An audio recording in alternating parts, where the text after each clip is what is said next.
வணக்கம். Tamilosai honour story judge episode number 7. இந்த வாரம் பாலா நம்ம கூட இணைஞ்சிருக்காரு. வணக்கம் பாலா. வணக்கம் சிவா. சென்ற வார பின்னோட்டத்தில் பார்த்துடலாம். சில ஃப்ரெண்ட்ஸ் வந்து ஒவ்வொரு வாட்ஸ்அப் வந்து நல்ல மெசேஜஸ் ஷேர் பண்ணியிருந்தாங்க. நீங்கள் கூட சொல்லியிருந்தீங்க உங்களுடைய நண்பர் ஒருவர் அதை பார்த்துட்டு நல்லா இருக்கு, என்ன கோல் அப்படின்னு கேட்டிருந்தாருன்னு. இந்த மாதிரியான சின்ன சின்ன கமெண்ட்ஸ், சின்ன சின்ன பாராட்டுகள் வந்து நம்மளை மென்மேலும் ஊக்கப்படுத்தி இந்த வீடியோ இன்னும் சிறப்பாக எப்படி செய்யலாம் அப்படிங்கிறதுக்கு ஒரு ஊன்றுகோலாக இருக்கும்.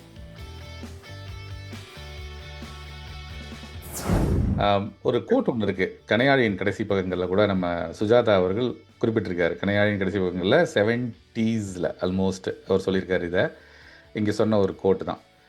இந்த உலகத்தில் வந்து எல்லாருமே எதிர்காலத்தில் ஒவ்வொருத்தருமே கூட ஒரு 15 நிமிஷம் ஒரு புகழ் வெளிச்சத்துக்குள்ளே வந்துட்டு போவாங்க அப்படின்னு ஒரு கோட்டு.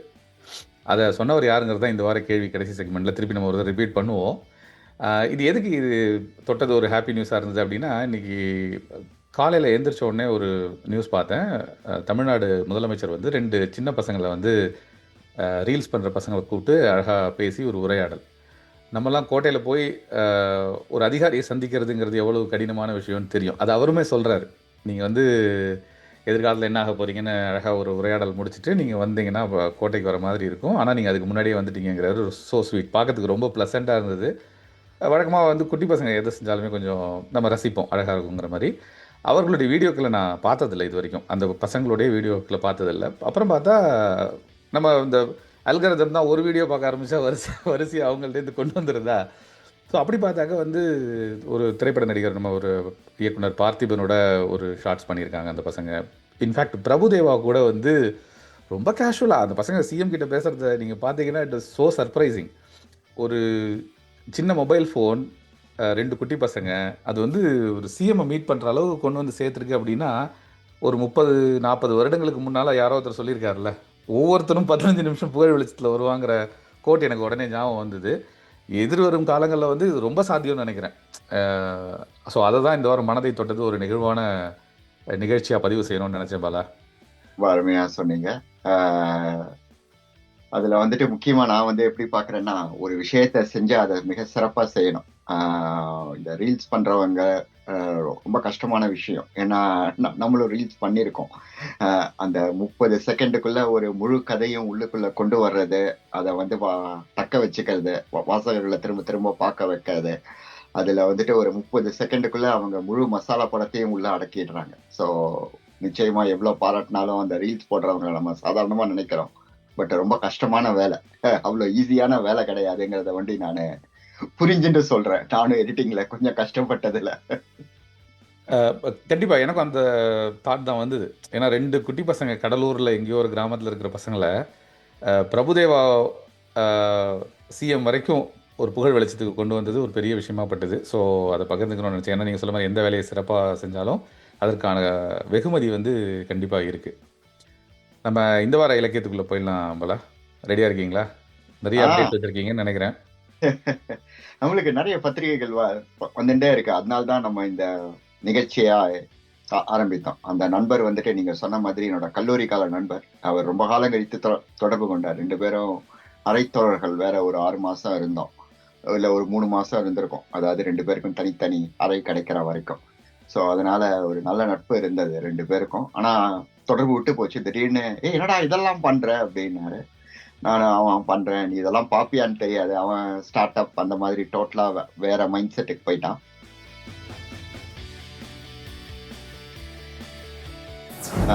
இந்த வாரம் வந்துட்டு 3 விஷயத்த முன்னிறுத்தலான் இருக்கேன்.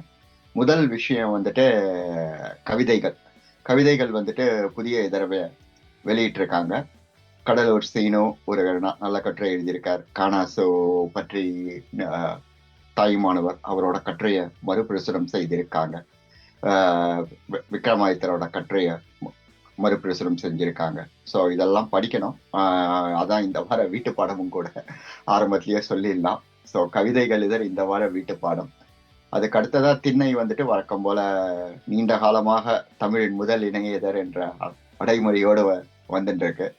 எனக்கு நினைவு தெரிஞ்ச காலத்துல இருந்து ஹார்லிக் சாப்பிடுற மாதிரி, குளுக்கோஸ் இந்த வாட்டர் கிரைப் வாட்டர் கொடுக்கற மாதிரி அதுவும் திண்ணையும் புதிய இதழ வெளியிட்டிருக்காங்க. திண்ணையும் நிச்சயம் பார்க்க வேண்டியது.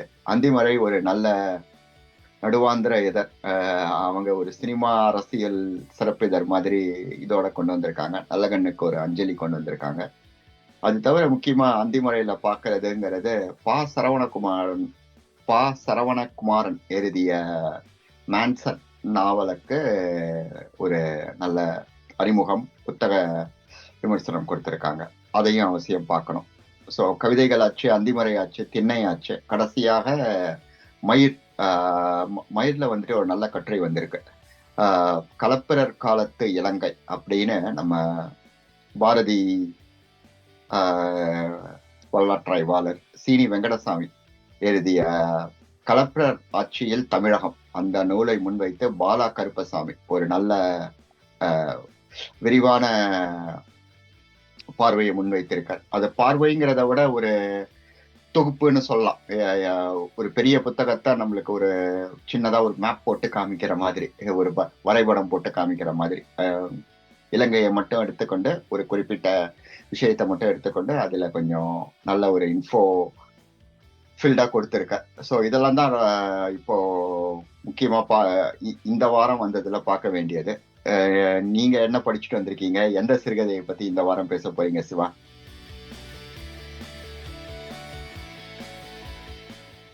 பண்புடன் .comலேருந்து சிறுகதைகள் வாசிக்க ஆரம்பித்தேன். ஏன்னா அதில் வந்து சிறுவர் கதை பகுதி இருந்தது, ஜப்பானிய மொழிபெயர்ப்பு சிறுகதைகள் இருந்தது. அதில் வந்து ஒரு சிறுகதையை வந்து நான் என்னுடைய இங்கே தமிழ் பள்ளி மாணவர்களுக்குமே கொடுத்தேன். இந்த கொக்கின் நன்றின்னு ஒரு சிறுகதை ஒன்று இருந்தது. நல்லா இருந்தது, படித்து பார்த்தேன்.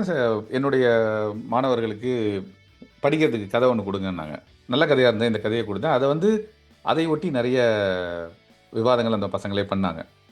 இதே மாதிரி சாயல் கொண்ட நம்ம ஊர் கதை என்ன இருக்குது அப்படின்னு கேட்டப்போ, அதே கதை ஆனால் கருப்பொருள் வேறு, அதை சொல்ல வந்த நீதி போதனை வேறுங்கிற மாதிரி சில கதைகள் பகிர்ந்துக்கிட்டாங்க. ரொம்ப நல்லா இருந்தது, அந்த உரையாடல் நல்லா இருந்தது. அதுக்கு பண்புடன் .comக்கு நம்ம ஒரு நன்றி சொல்லணும். அந்த மொழிபெயர்ப்பு சிறுகதைகளுக்கு இன்னும் நிறைய மொழிபெயர்ப்பு சிறுகதைகளை குழந்தைகளுக்காக என்ன மாதிரி பண்ணலாம் அப்படிங்கிற ஒரு ஐடியாவும் வந்திருக்கு. அதை வச்சு பண்புடன் .com படிச்சுட்டு இருக்கும்போது தான் சிறுகதைகள் செக்ஷனை போய் பார்த்தேன். அப்போ வந்து சின்னக்கண்ணன் எழுத்தாளர் எழுதிய 2 சிறுகதைகளை வாசிக்க வாய்ப்பு கிடைச்சது.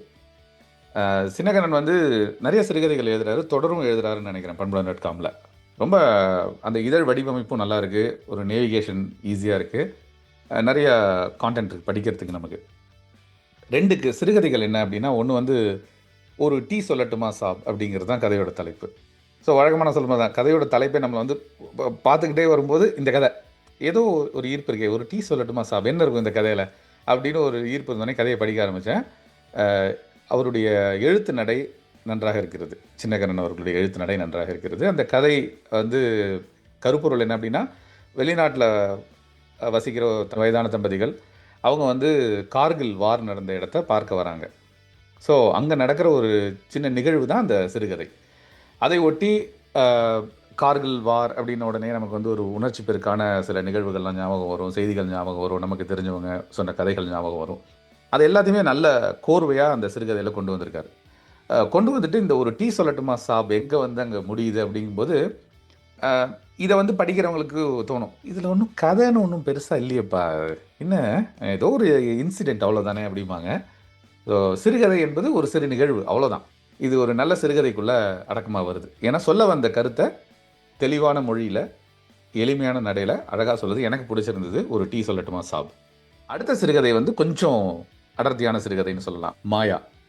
இந்த மாயா வந்து சமீப காலத்தில் வந்து சரித்திர சிறுகதைகள் படித்த ஞாபகம் எனக்கு இல்லை, எல்லா சமகால இதுவாக இருந்ததுனால இது மாயாங்கிறது வந்து ஒரு பல்லவ மன்னனை பற்றின ஒரு கதை. அவனுக்கும் அந்த சாளுக்கிய மன்னனுக்கும் ஒரு சண்டையில் அவன் தோற்று போயிடுறான். தோற்று போனதை வந்து அவன் எப்படி திருப்பி வெற்றி பெறுகிறான் அப்படிங்கிறதுக்கு ஒரு தெய்வத்தின் வழிகாட்டுதலோடு அவன் பண்ண மாதிரி ஒரு கதை. ஸோ இதில் வந்து அவர் நினச்சிருந்தாருன்னா இது வந்து ஒரு குறு நாவலாகவே எழுதியிருக்கலாம். இந்த கதைக்கான அடர்த்தி வந்து ஒரு குறு நாவலுக்கான அடர்த்தி மிகுந்த ஒரு செய்தி. ஆனால் இவர் வந்து அதை சிறுகதையாக வடிச்சிருக்காரு. நல்ல அந்த சிறுகதையுமே வந்து நம்ம சரித்திர கதை படிக்கிறதுல ஆர்வம் இருக்கவங்க படிக்கலாம். ரொம்ப முழு சரித்திர பாணி இல்லாமல் நம்ம தற்காலத்துக்கு இருக்கிற மாதிரி அழகாகவே எழுதியிருக்காரு அந்த சிறுகதையை. மாயா அதுவும் படித்த உடனே எனக்கு அந்த சிறுகதையும் பிடிச்சது, இந்த எழுத்து நடை பிடிச்சதுனால பிடிச்சிருச்சு. அவர் கதைக்கு கீழே குறிப்பும் கொடுத்துருக்காரு. இந்த கதைக்கால எதெல்லாம் ஃபேக்ட் உண்மை, நான் அந்த இடத்த போய் பார்த்தேன். அந்த ஃபேக்டில் நான் எதை வந்து கற்பனையாக கலந்தேங்கிறதையும் ஒரு 2 பாயிண்ட் மாதிரி கொடுத்துருக்காரு. அது படித்ததுக்கப்புறம் தான் எனக்கு இப்போ இன்றைக்கி இருக்கிற எழுத்தாளர்களுடைய சிக்கல் புரிஞ்சுது. ஏன்னா இப்போ ஒரு கதையை அவர் எழுதிட்டாருன்னா உண்மையிலேயே இப்படி ஒரு பல்லவ மன்னன் இருந்தானான்னு நான் போய் தேடணும்.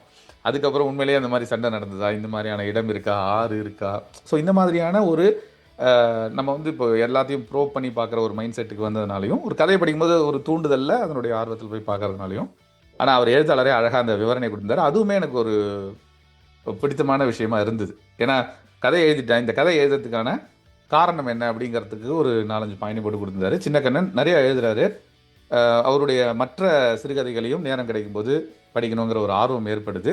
அதனால சிறுகதை படிக்கணும் அப்படின்னு ஆர்வம் இருப்பவர்கள் பண்புடன்.comல உடனடியாக சென்று இந்த சிறுகதைகளை படிக்க ஆரம்பிக்கலாம். ரொம்ப சிறப்பான சிறுகதைகளாக எனக்கு தோணுது. ஒரு அறிமுகத்தை கொடுத்துடலாம் சின்னக்கண்ணனுக்கு அப்படின்னு நினச்சேன் இந்த வாரம்.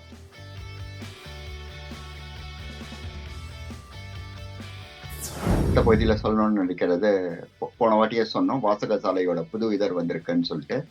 ஸோ நல்லா காத்திரமான இதழ். நான் வழக்கம் போல கட்டுரைகளில் தான் ஆரம்பித்தேன். கட்டுரைகள் வந்துட்டு 3 புத்தகங்களை அவங்க பல்வேறு புத்தகங்களை பற்றின அறிமுகம் வந்திருக்கு. அதுலேருந்து 3 ஒன்றை நான் தேர்ந்தெடுத்தேன்.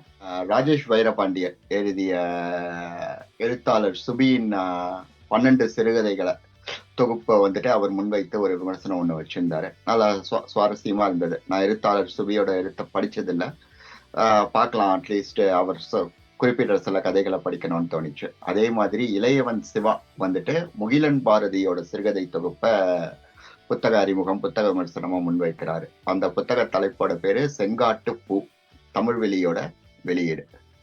அதுக்கப்புறம் கடைசியா நான் அந்த 3ஆவதா குறிப்பிட விரும்புறது வந்துட்டு சால்ட் பதிப்பகம். அவங்க பதிப்பகத்தோட அமைப்பு, வெளியீடு எல்லாமே ரொம்ப உயர்தரமா இருக்கும். அவங்களோட கவிதை தொகுப்போட கவிஞர் நரனின் கவிதை தொகுப்பு தலைப்பு வந்துட்டு மிளகு, பருத்தி மற்றும் யானைகள் அப்படிங்கிற புத்தகம் 2020 வெளிவந்திருக்கான். அதை வந்து தயாஜி மலேசியாலேருந்து ஒரு அறிமுகம் கொடுத்திருக்கார். கவிதை தொகுப்புகள் எக்கச்சக்கமா வருதுன்னு தெரியும். ஆகவே இந்த மாதிரி பரிந்துரைகள் ரொம்ப முக்கியம். சிறுகதையாவது உங்களுக்கு ஒரு சிறுகதையை படிச்ச உடனே தெரிஞ்சிடும். கவிதைகள் நீங்க சரியான மனநிலையில அதற்குரிய மனப்பாங்குல இருக்கணும். ஸோ அதனால இந்த கவிதை விமர்சனத்தை எப்போதுமே நான் ஒரு முக்கியமான விமர்சனமா பார்க்கிறேன். அது தவிர 6 சிறுகதைகள் வந்திருக்கு. கே. ரவிசங்கர், ராம் சங்கர், கமலா முரளி, சுதர்சன், அருண் பிரகாஷ் ராஜ், கனகாபாலன், 6 பேரு. அப்புறம் நம்ம ஷாராஜ் வந்துட்டு ஒரு குறுநாவல் எழுதியிருக்கார், ஆலிவ் விதைகளை சுமந்த அகதின்னு சொல்லிட்டு. நிச்சயமா ஷாராஜோட குறுநாவல் படிக்கத்தக்கதாக உயரியதாக இருக்கும். மற்ற 6 சிறுகதைகளும் பார்க்கணும், எப்படி எனக்கு ஒர்க் அவுட் ஆகுதா இல்லையாங்கிறத பார்த்துட்டு நான் சொல்றேன். கமலா முரளி வந்துட்டு புத்தக விமர்சனம், நான் தப்பா இதுன்னு சொல்லிட்டேன், சிறுகதைன்னு சொல்லிட்டேன். அவங்க வந்துட்டு தார்வாரை நாவல் இந்த வருஷம் தான் வெளிவந்திருக்கு. கவிஞர் கண்ணன் விஸ்வகாந்தி எழுதின புத்தகம், வேரல் புக்ஸ் போட்டிருக்காங்களாம்.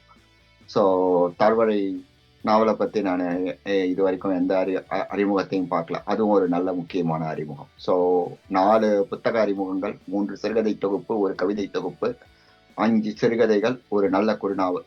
ஸோ வாசகசாலை நல்ல காத்திரமா வெளிவந்திருக்குன்னு சொல்லலாம். இதெல்லாம் இருக்கட்டும், நம்ம முக்கியமான மெயின் பிக்சருக்கு போயிடலாம். ஹீரோ இன்ட்ரடக்ஷன் மாதிரி ஆரம்பத்துல இருந்தே நம்ம இந்த வாட்டி யார் கண்டேன்னு தப்பிக்க முடியாத சிக்கல். சொல்லுங்க, எதை பத்தி இந்த உலகமே இந்த வாட்டி, அதாவது சிற்றிலக்கிய உலகமே எதை பற்றி பேசி கொண்டிருக்கு? உலகம் அந்த இலக்கிய கழகத்துக்கு போகிறதுக்கு முன்னாடி ஒரு சின்ன முன்னோட்டம் கொடுத்துடலாம்.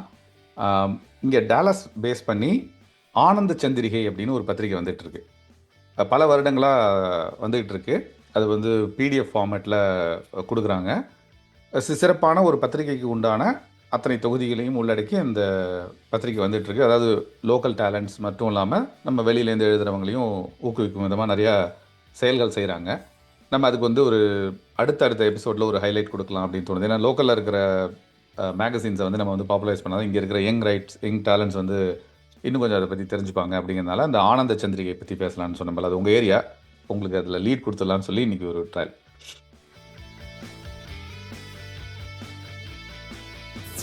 இப்போ இந்த இலக்கிய கழகம் அப்படிங்கிறது வந்து கவிஞர் வைரமுத்து அவர்களுக்கு ஞானபீட விருது கிடைத்திருக்கிறது. அதை வந்து சந்தோஷமாக பகிர்ந்திருக்கிறார் அவர். அவருடைய நண்பர்கள் வாழ்த்து தெரிவித்திருக்கிறார்கள். பிரபலங்கள், திரைப்பிரபலங்கள் எல்லாருமே வாழ்த்து தெரிவித்திருக்கிறார்கள். இந்த பக்கம் இலக்கிய ஆளுமைகள் என்று சொல்லப்படக்கூடிய எழுத்தாளர்கள் எல்லாருமே வந்து ஒரு வெகு வாரியான கண்டனங்களை பதிவு செய்திருக்கிறார்கள். அந்த விருது அறிவிப்பு வந்த வேகம், அதற்கு எதிர்ப்பலைகள் அப்படின்னு பார்த்தோம்னா ரொம்ப அதிகமாக இருக்கிறது இந்த வீச்சு. இருசாரரும் அதுக்கு தேவையான வாதங்களை வைக்கிறாங்க. இது வந்து வைரமுத்துவுக்கு பதிலாக வேற யாருக்காவது ஒருத்தருக்கு கிடைச்சிருக்கணும் அப்படின்னு சொல்லி ஜெயமோகன் அவர், இந்திரா பார்த்தசாரதி அல்லது கி ராஜநாராயணன் அவர்களுடைய பேர்லாம் பரிந்துரை செய்திருக்காரு. இது சம்பந்தமா நீங்களும் தினேஷும் கூட டாக் ஜட்ஜில் வந்து வீடியோ போட்டிருக்கீங்க. அந்த வீடியோவையும் நான் பார்த்தேன். அதில் தினேஷ் நல்ல தகவல்களை பகிர்ந்திருக்காரு. ஞானபீட விருதுன்னா என்ன, அது ஒரு அரசு சாரா விருது, அதை வந்து யார் கவர்ன் பண்ணுறாங்க, அந்த விருது இது வரைக்கும் எத்தனை பேர் வாங்கியிருக்காங்க, தமிழுக்கு இது 3வது விருதுங்கிற மாதிரி பல தகவல்களை அந்த வீடியோவில் கொடுத்துருக்காரு. அங்கேயும் போய் பார்த்துக்கலாம். இந்த சர்ச்சைகள் ஒரு புறம் இருக்கும்போது பொதுவான கருத்தாக என்ன இருக்குது அப்படின்னா, படைப்புகளின் வழியாக தர்க்க ரீதியாக வைரமுத்துக்கு இது ஏன் கிடைக்கல அப்படிங்கிறத ப்ரூஃப் பண்ணணும். ஒன்று இல்லை, வைரமுத்துவை விட சாதனையாளர்கள் இலக்கியத்தில் இருக்கிறார்கள் அப்படிங்கிறத தொடர்ந்து நம்ம பாராட்டிக்கிட்டே இருந்திருக்கணும். அவர்களுடைய பெயர் வெளிச்சத்தில் இருந்ததுன்னா அவங்களுக்கு அது ஆட்டோமேட்டிக்காக கிடச்சிருக்கும். ஏன்னா நம்ம விருது வந்ததுக்கு அப்புறம் விமர்சனம் வைக்கிறோம் ஒரு பார்வை, ஆனால் விருதுக்கு தகுதியானவர்களை நாம் அதே அளவுக்கு தூக்கி வைத்து கொண்டாடுகிறோமா அப்படிங்கிறது இன்னொரு பார்வை. இந்த சந்தடி சாக்கில் வந்து இப்போ இதற்கு முன்னாடி வாங்கின அகிலன் அவர்களையும் ஜெயகாந்தன் அவர்களையும் விமர்சித்து சில பதிவுகள், இதுக்கு முன்னாடியும் இந்த மாதிரி கொடுத்தாங்க அப்படின்னு. அப்போ சரியான ஒரு இலக்கியவாதி என்பவன் புகழ் வெளிச்சத்திற்கு செல்ல மாட்டான், அது தேவைன்னு நினைக்க மாட்டான், கலை தான் அவனை உந்தி தள்ளும், இது மாதிரியான ஒரு ஸ்டாண்டர்ட் டெம்ப்ளேட்ஸ்லாம் இன்றைக்கி செல்லுபடி ஆகுமா அப்படிங்கிறது என்னுடைய கொஷின்ஸு. ஏன்னா வந்து ஓல்ட் ஸ்கூல் ஆஃப் தாட் அப்படின்னு சொன்னாலும் ஏன் வந்து அவன் அந்த இலக்கியவாதிங்கிறவன் வறுமையிலேயே தான் இருக்கணுமா, அல்லது விருதுகளுக்கு ஆசைப்படக்கூடாதா அப்படிங்கிற மாதிரியான கேள்விகள் வந்தாலும், இன்னொன்று வந்து வைரமுத்து வந்து பகுத்தறிவாளராக இருப்பதால் தான் இவ்வளவு எதிர்ப்பலைகள், அவர் வந்து ஆத்திகவாதியாக மாறிவிட்டால் எளிமையாகிவிடும்னு இன்னொரு பதிவு. இந்த மாதிரி வந்து உன்னுடைய தவறுகளை வந்து நான் உன்னோட எக்ஸ்ட்ரா டேலண்ட்டுக்காக வந்து நான் மன்னிச்சிடுவேன் அப்படின்னு மக்களுடைய ஒரு வெகுஜன புத்தியில் ரொம்ப நாளாக ஒன்று இருக்கிற மாதிரியான ஒரு பதிவு. ஏன்னா வந்து நம்ம என்ன ஒரு வாழ்வியல் ஒழுங்கு நெறிமுறைகள் அப்படின்னு மற்றவங்க எல்லாருக்கும் சொல்கிறோமோ, அதை வந்து கொஞ்சம் ஸ்பெஷலி ஸ்கில்டு பீப்புளுக்கு வந்து பரவாயில்லப்பா, அவருடைய தகுதி திறமைக்கு இது ஒன்றும் பெரிய இது இல்லைப்பா அப்படின்னு மக்கள் வந்து மன்னிச்சு ஏற்றுக்கிற அளவுக்கு வைரமுத்துவை கொண்டு வந்து நிறுத்தணுங்கிற மாதிரியான அந்த பதிவு ஒன்று. ஸோ இது மாதிரி நிறைய பதிவுகள். ஆனால் எனக்கு என்ன ஒரே ஒரு ஃபேர் ஃபேக்டர்னால், இது வரைக்கும் வந்து கவி பேரரசு, இப்போ ஞானபீடம் ரெண்டும் சேர்ந்ததுனால இனிமேல் ஞான பேரரசு அப்படின்னு ஒரு புது டைட்டில் உருவாகுமா அப்படின்னு ஒரு சிந்தனை வந்தது. இதை பற்றி நான் உங்கள்கிட்ட ஒரு பேரரசுகள் இருக்கலாம், ஞான பேரரசு நீங்கள் நிறையா பேசுகிறதுனால இப்போ உங்களுடைய கருத்தை சொல்லுங்கள் பாலா, இந்த கழகத்தை நோக்கி. நிறைவா சொல்லியிருக்கீங்க. நாங்களும் ஏற்கனவே காத்தால பேசினதுனால ஓரளவு அதில் கொஞ்சம் அட்லீஸ்ட் பேசி அடங்குற ஆவேசம் அடங்கி இருக்கு. 3 விஷயங்களை நான் இந்த வைரமுத்து ஞானபீடம் கொடுத்ததை பார்க்கணும்னு நினைக்கிறேன். முதல்ல பார்க்கறதுங்கிறது, அந்த விருது கொடுக்கும்போது அதுக்கு அவர் தகுதி உடையவரா, அவரோட படைப்புகள் வந்துட்டு அந்த உச்ச நிலையை அடைந்திருக்கா, அதாவது மற்றவர்களோட ஒப்பிடவே வேணாம், அவர் அளவுல இது வந்துட்டு நிஜமாவே தகுதி வாய்ந்தவரா. அதாவது ஒருத்தருக்கு வந்துட்டு நம்ம ஏ கிரேட் கொடுக்குறோம் ஒரு கோர்ஸ்ல அப்படின்னு சொன்னா, மற்றவர்களுக்கு ஏ கிரேட், அதாவது கம்பாரிசன் கிரேடிங் இல்ல, இவர் நல்லா பண்ணியிருக்காரா அப்படிங்கிறது. அப்படின்னு பார்த்தா அவர் வந்துட்டு சுவாரஸ்யமாக ஜாலியாக பேசக்கூடியவர். அதாவது எனக்கு பல பேரை பிடிக்கும். அதாவது மிமிக்ரி தாமுல இருந்து ஆரம்பிச்சு நம்ம கிருஷ்ணமாச்சாரி ஸ்ரீகாந்த் பண்ற சேட்டைகள் கூட பிடிக்கும். அதெல்லாம் ஒரு ஜாலிக்காக பார்க்கறது. ஸோ அந்த ஜாலி வந்துட்டு இலக்கியம் ஆகாது. அதாவது இலக்கியம்ங்கிறது உங்களை வந்துட்டு ஒரு இன்னொரு நீங்க பார்க்காத பார்வையோ, நீங்க சொல்ல நினைக்கிற விஷயத்த பிரத்யேகமான வார்த்தைகளை போட்டு அதை வந்துட்டு மனதில் நிறுத்துற மாதிரி ஆணித்தரமா சொல்றது. ஒவ்வொருத்தருக்கும் ஒரு பார்வை இருக்கும். ஸோ இது வந்துட்டு இலக்கியமாகுமா அப்படின்னு நீங்க ஃபர்ஸ்ட் கேட்ட கேள்விதான். அது வந்துட்டு என்னை பொறுத்த வரைக்கும் அவரோடது வந்துட்டு செல்லாதுன்னு தான் நான் சொல்லுவேன். அதுதான் என்னோட முதல் பார்வை. இரண்டாவது பார்வை அவர் மேல வைக்கப்பட்டிருக்கும் மீட்டு. இதை வந்துட்டு நான் நிஜமாவே பர்சனலா தான் பாக்குறேன். பாதிக்கப்பட்டவர்கள் சொல்லும்போது அதை முழுக்க முழுக்க நம்பணும். இந்த மாதிரி விஷயத்த நம்ம எங்கேயுமே புறந்தள்ளிட்டு போக முடியாது. எப்ஸ்டீன் ஆகட்டும், இங்க இங்க எப்ஸ்டீன், அங்க வந்துட்டு வைரமுத்து ஆகட்டும், நிச்சயமா அந்த மீட்டுங்கிறத சொல்லாம வைரமுத்துவ நம்ம சொல்லவே முடியாது அப்படிங்கறதுதான் அங்க என்னோட பார்வை. அதை வந்துட்டு நான் நிஜமாவே அவர் மேல, அதாவது அவரோட காலகட்டத்துல ஆயிரக்கணக்கான சினிமாலையும் மற்ற விஷயங்களையும் செயல்பட்டவங்க இருக்காங்க. எல்லாருமேலேயும் இந்த மாதிரி குற்றச்சாட்டுகள் ஏறல தொடர்ச்சியா. ஸோ நிச்சயமா இந்த மாதிரி ஒருத்தருக்கு எதுக்கு கொடுக்கணும்? ஏற்கனவே அசிங்கம், அதாவது ஒரு பாலியல் சீண்டல்களுக்கு நியாயப்படுத்தின ஒரு ஆளுக்கு எதுக்கு கொடுக்கணுங்கிறது என்னோட 2வது பார்வை. 3வது, அதாவது ஒருத்தருக்கே எல்லா விருதும் கொடுத்துட்டு இருக்கும் போது அவருக்கு ஏன் இவ்வளவு தூரம் பேராசைங்கிறது நிச்சயமா தோணுது. அதே சமயம் இன்னொரு பயம் என்ன தோணுதுன்னா, இவரோட எழுத்துக்கள் தான் தமிழ் எழுத்துக்கள்னு பிற மொழிகள்ல, பிற நாடுகள்ல அதுக்கு ஒரு அங்கீகாரம் கிடைக்கும் போது, நான் உங்க எழுத்த படிச்சிருக்கேன், அதெல்லாம் ரொம்ப ஜனரஞ்சகமா இருக்கும் அப்படின்னு இன்னொருத்தர் நம்மளை பார்த்து சொல்லும் போது, இல்லப்பா அது இல்ல அப்படின்னு ஒவ்வொருத்தர்கிட்டயா போய் நம்ம நியாயப்படுத்தணுமே அப்படிங்கிற கவலையும் எனக்கு. அதாவது இந்த எதிர்வினைகள் ஒரு புறம் இருந்தாலும், விருது அப்படின்னு வரும் பொழுது அந்த விருது வழங்கும் அமைப்பு எடுக்கிற முடிவு தான். ஏன்னா இதை ஒட்டி எழுந்த பதிவில் விஷ்ணுபுரத்தில் சாரு நிவேதாவுக்கு கொடுத்ததை கூட குறிப்பிட்டு எழுதியிருந்தாங்க. அப்போ என்ன அளவுகோல் அப்படிங்கிறது ஒரு புரியாத புதிர். இப்போ ஆனந்த விகடனில் சினிமாவுக்கு மார்க் கொடுக்குற எக்ஸாம்பிள் தான். அந்த மாதிரி வரும்போது ஒரு விருதுக்கான ஒரு அளவுகோல், அதனுடைய சட்டத்திட்டங்களை பின்பற்றி இதை கொடுத்துருக்காங்களா, அல்லது லாபியில் சில வேலைகள் நடந்து அதன் மூலமாக, ஏன்னா சில ஆண்டுகளுக்கு முன்னர் ஜெயமோகன் எழுதிய பதிவிலே அதை குறிப்பிட்டிருக்காரு, இந்த மாதிரி பண்ணிகிட்ருக்காங்கன்னு எனக்கு தெரியுது அப்படின்னு. இதற்கு முன்னாடி நான் படித்த ஒரு பாரதிமணி அவர்களுடைய கட்டுரையில் அவர் குறிப்பிடுவார், தேசிய விருதுகள்லாம் எப்படி வாங்குறாங்க, அந்த தேசிய விருது தேர்வு குழுவில் என்னென்ன அதெல்லாம் நடக்கும், ஏன் நடிகர் திலகம் சிவாஜி கணேசனுக்கு அதிகப்படியான விருதுகள் கிடைக்கலங்கிறதெல்லாம் குறிப்பிட்டு எழுதியிருப்பார் அதை பற்றி. அதனால் இந்த விருதுகள் எப்போதுமே ஒரு சர்ச்சை தான்.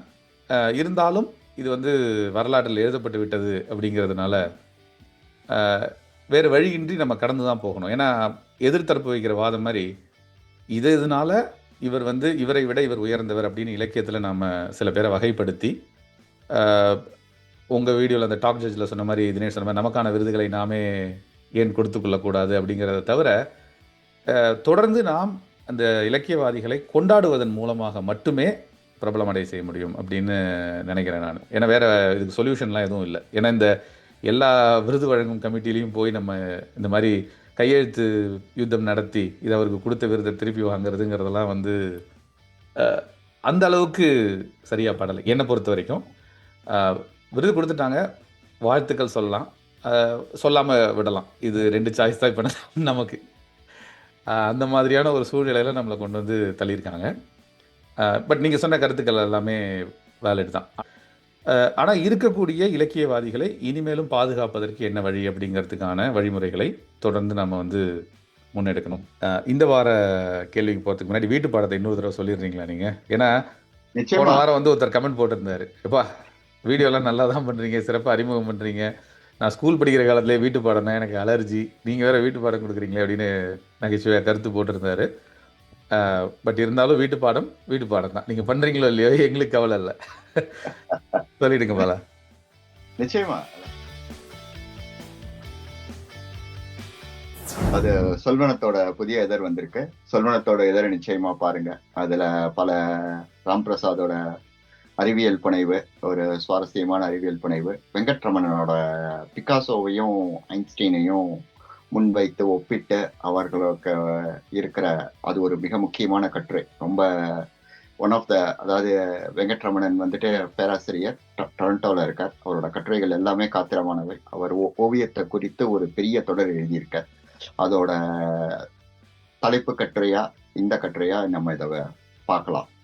இது ரெண்டும் முக்கியமான வீட்டு பாடமா நினைக்கிறேன் சொல்வனத்தோடைய இதழ்ல இருந்து. அது தவிர வாசக சாலையில நம்ம ஷாராஜோட குருநாவலை குறிப்பிட்டு சொன்னோம். அது நிச்சயமா படிக்க வேண்டிய குருநாவல். அது தவிர ஒரு 4 பேரோட சிறுகதை வந்திருக்கு. அதை படிச்சுட்டு உங்களுக்கு எந்த சிறுகதை பிடிச்சிருக்குன்னு சொன்னீங்கன்னா எனக்கு ரொம்ப மகிழ்ச்சியா இருக்கும். இந்த வார கேள்விக்கு போயிடலாம். முதல்ல நிகழ்ச்சி துவக்கத்தில் சொன்ன மாதிரி தான், எதிர்காலத்தில் உலகத்தில் இருக்கக்கூடிய ஒவ்வொருவருமே ஒரு 15 நிமிடங்கள் புகழ் வெளிச்சத்தின் கீழ் இருப்பார்கள், அல்லது அவர்கள் மேல் புகழ் வெளிச்சம் படும் அப்படின்னு ஒரு ஒரு ஆர்வம் மாதிரி சொன்ன ஒரு செய்தி இன்னைக்கு வந்து கிட்டத்தட்ட பலிக்க ஆரம்பிச்சிருக்குங்கிறத கண்கூட நம்ம பார்க்குறோம். அந்த ஆர்வத்தை சொன்னவர் யார்? இது குறித்து கணையாழியில் கடைசி பக்கத்தில் சுஜாதா அதை குறிப்பிட்டு எழுதியிருக்காருங்கிறதையும் சொல்லிட்டோம். ஆர்வத்தை சொன்னவர் யாருங்கிறது ரொம்ப எளிமையான வினாதான், கேள்விதான், பதில் சொல்லுவாங்கன்னு நினைக்கிறேன். நன்றி பாலா. மீண்டும் அடுத்த வாரம் சந்திக்கும் வரை உங்களிடமிருந்து விடைபெறுவது சிவா. நன்றி. நன்றி.